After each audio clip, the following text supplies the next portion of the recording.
Halo, selamat datang di Kongko United TV. Ini adalah video prediksi pertandingan antara Manchester United Leeds United melawan Manchester United karena ini mainnya di Leeds. Jadi kita harus ngomongin Leeds duluan ya.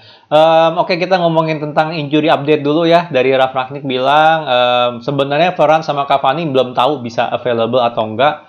Karena ya setidaknya mereka terlihat lah di Carrington hari ini ya, hari Kamis nih. Hari Kamis terlihat mereka mulai latihan. Ya, jadi Varane nggak main lawan Brighton kemarin karena perutnya lagi sakit ya, nggak tahu perut kenapa, mungkin kebanyakan makan cabai kali ya, makanya moncor. Tapi kemungkinan besar sih Varane bisa main lah, karena dia cuma sakit perut doang kan ya. Cuman kalau Cavani ini yang masih tanda tanya ya. Gue bilang sih Cavani feeling gue sih nggak bakal main ya, dengan Matic juga yang masih nggak available ya, karena gimana pun juga Cavani kan baunya kan injury gitu ya, tajuknya itu injury ya. Kalau Varane kan sakit perut, kalau dia tuh injury. Jadi feeling gue sih Cavani bakal nggak main. Cuman semoga aja kita lihat lah, semoga aja dia bisa available dari cadangan, karena kita perlu banget mengistirahatkan Ronaldo ya. It's a big game gitu loh minggu depan di Champions League. Ya, lawan Leeds penting, tapi lawan ATM itu jauh lebih penting nantinya ya minggu depan. Jadi gue sih berharap Cavani bisa available walaupun hanya dari substitusi, karena itu bakal ngebantu banget Ronaldo beristirahat gitu loh ya di game ini ya. Dari segi injury ya, kemungkinan besar Varane bisa main, Cavani sama Matic menurut gue masih out harusnya ya. Oke, kita ngomongin lawan Leeds ya. Leeds, gue bilang sih musim ini nggak segacor musim lalu ya. Kita bakal diketemukan lagi oleh Daniel James ya. Sayang banget ya, bukannya sayang sih, maksudnya ya sayang lah gitu kan. Dia potensinya kayak ada gitu kan, pertama kali dia debut gitu kan, yang menang 1-4 lawan Chelsea atau berapa ya, gue lupa deh ya. Itu debutnya dia di laga pembukaan gitu kalau nggak salah, Premier League ya 2 tahun lalu. Jadi ya, dari situ dia malah ngedrop terus gitu loh, bener nggak? Dari wah keren nih Daniel James, saya makin ngedrop ya, dan kelihatan lah gitu loh ya, kualitas dia tuh bukan top banget. Pemain bagus tapi bukan top. Ya cuma nganterin pace tapi nggak ada finishing, nggak ada intelijensinya, masih kurang lah, jauh lah 100%.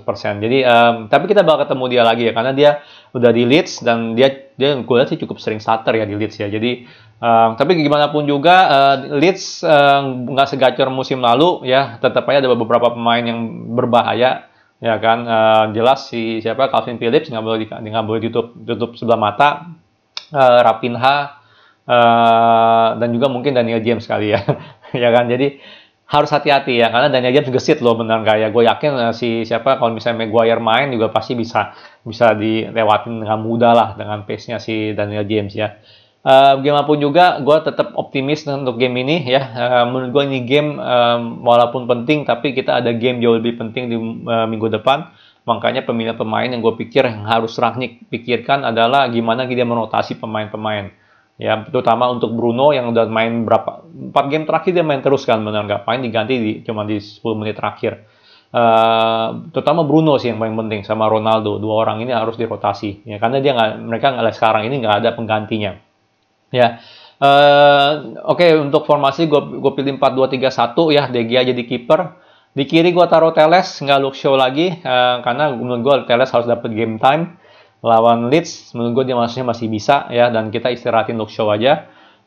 Varane Lindelof ya, semoga Varane available, dan semoga aja Rangnick berani lah gitu loh ya, merotasi ya, bukan ngedrop ya, bukan masalah ngedrop, tapi merotasi back, yaitu ya dengan Lindelof sama Varane gitu loh, benar nggak? Bailey masih out, Phil Jones selanjutnya, jadi mendingan Varane sama Lindelof dicoba dimainin ya, Maguire diistirahatin dulu atau apalah biar dia tenang dulu ya kan, apalagi dengan banyaknya rumor dia bakal di drop jadi kapten, jangan-jangan dia makin kacau otaknya gitu dengan rumor itu ya. Jadi mendingan Maguire dicadangin dulu ya, Varane Lindelof yang main. Wan-Bissaka di kanannya gue pengen download di rotasi ya, karena menurut gue di dalam beberapa game terakhir impact-nya gue bilang rada berkurang gitu loh ya. Gue merasa takutnya dia merasa nggak ada kompetisi, makanya performanya jadi drop. Gue bilang sih Wan-Bissaka boleh lah untuk dirotasi, apalagi kita ada game besar minggu depan ya. Kita tahu lah Dalot itu udah pilihan utamanya Rangnick, baru Wan-Bissaka, tapi tetap aja perlu ada rotasi pemain ya, biar tetap fresh, biar kasih kesempatan juga untuk Wan-Bissaka gitu loh. Jadi semoga aja bisa di drop juga gitulah si Dalot sama si Rangnick ya, terutama untuk prepare inilah game lawan ATM. McTominay, Fred di holding midfield ya, kenapa? Karena gue taruh Pogba buat gantiin Bruno ya. Menurut gue Bruno penting banget untuk istirahat di game ini, lawan ATM bakal perlu banget ya, dia ngeluarin magicnya si Bruno. Jadi dia harus istirahat sih. Menurut gue sih udah terlalu overload, 4 game berturut-turut dia main terus dari awal ya, hampir 90 menit loh di 4 game tersebut. Dan menurut gue sih Pogba harusnya masih bisa lah main di posisi ini.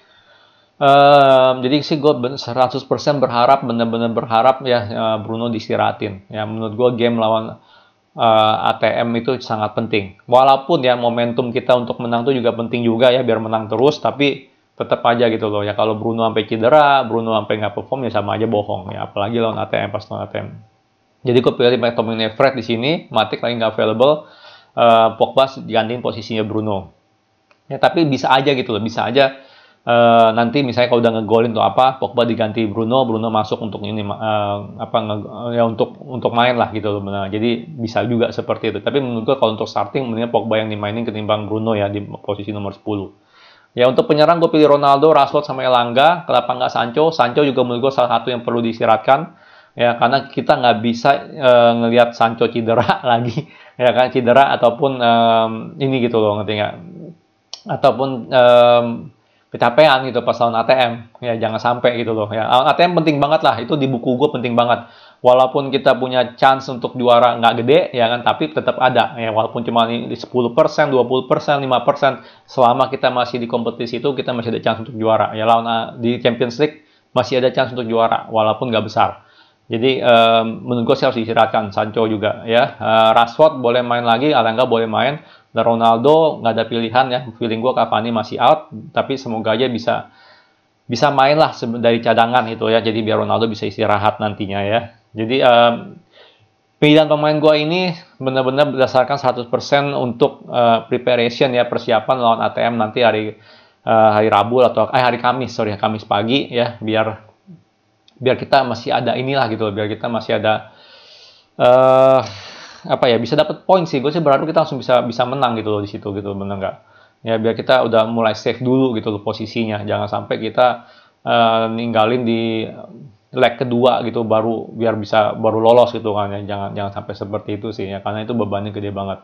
Ya gue berharap sih ya, walaupun si Rangnick nggak milih sesuai sama gue pilihan gue, tapi gue berharap dia bisa merotasi beberapa pemain lah untuk lawan ATM nanti ya. Karena itu penting sekali menurut gue sih ya. Lawan ATM tuh jauh lebih penting lawan Leeds ya. Dari segi skor feeling gue kita bisa menang ya. Sekali lagi tergantung siapa yang muncul, permainan apa yang muncul ya. Apakah kita bakal keluar pressing atau enggak segala macam. Kalau kita mainin taktiknya Rangnick, gue selalu bilang kalau kita bisa main taktiknya Rangnick apalagi selama 90 menit, Man City aja pasti kalah sama kita. Itu gue yakin banget. Tapi pertanyaannya adalah kapan kita bisa main 90 menit ala Rangnick gitu, ala taktiknya Rangnick, itu pertanyaannya kan. Cuman terlepas dari itu gue tetap confident kita bisa menang ya. Tim kita nih kalau dilihat-lihat ya dari komposisi pemain itu jauh lebih kuat daripada musim lalu, dan musim lalu pun kita bisa ngalahin Leeds itu, bukannya enggak.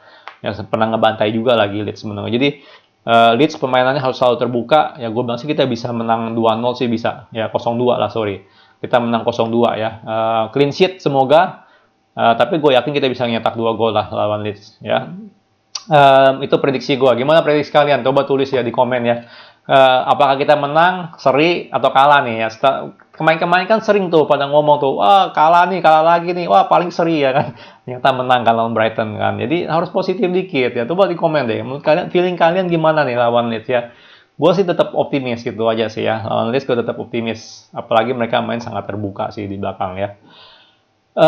Kita lihat ada pertandingan apa lagi ya. Sebentar. West Ham lawan Newcastle. Wah, ini menarik nih. Newcastle bisa menang kan ya lawan West Ham ya. Newcastle kan banyak beli pemain kemarin.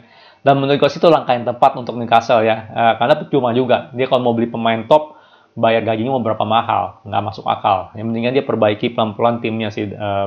Perbaiki pelan-pelan, perbaiki posisi, baru dia spend banyak duit deh gitu deh untuk beli pemain-pemain top sama pelatih top, bener nggak? Sekarang ini menurut gue dia lagi rebuild pelan-pelan.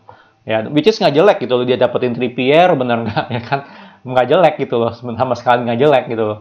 Ya, Arsenal Brentford, ya di atas kertas harusnya Arsenal menang ya. Liverpool Norwich juga ya ini harusnya menang. Ada siapa lagi nih? Man City Tottenham, ya ini dia menarik ini. Ini big match-nya minggu ini adalah Man City lawan Tottenham. Conte lawan Pep. Kalau Tottenham timnya sebagus Man City, menurut gue bisa banget imbang ya, ataupun bisa aja Conte menang. Tapi melihat materinya Tottenham masih ancur-ancuran ya pemain-pemainnya, jadi gue bilang sih Man City pasti menang lah, harusnya menang dengan mudah lah ya. Crystal Palace Chelsea, ya ini mau udah pasti Chelsea lah ya. Crystal Palace nggak usah diomongin, sama Leicester Wolves ini bisa jadi seri sini, feeling gue bisa jadi seri ya. Paling itu yang gue bisa ngomongin ya dari prediksi Premier League. Oh ya, ini mainnya hari Minggu jam 9, bersahabat nih ya jamnya ya. Karena nextnya kita bakal main hari Kamis gitu kan, Kamis jam 3 gitu. Jadi kita bakal main di Minggu jam 9. Jadi, seperti biasa, setengah 9 gue bakal live untuk ngobrol-ngobrol lah seputar line up dan bla bla bla lah, rumor-rumor yang ada atau gimana. Atau mungkin juga presscon sebelumnya ya, pressconnya Rangnick. Dan setelahnya gue bakal inilah live lagi untuk review ya pertandingannya. Oke, gue udahin dulu ya video ini. Kalau suka jangan lupa like, subscribe, and thank you for watching.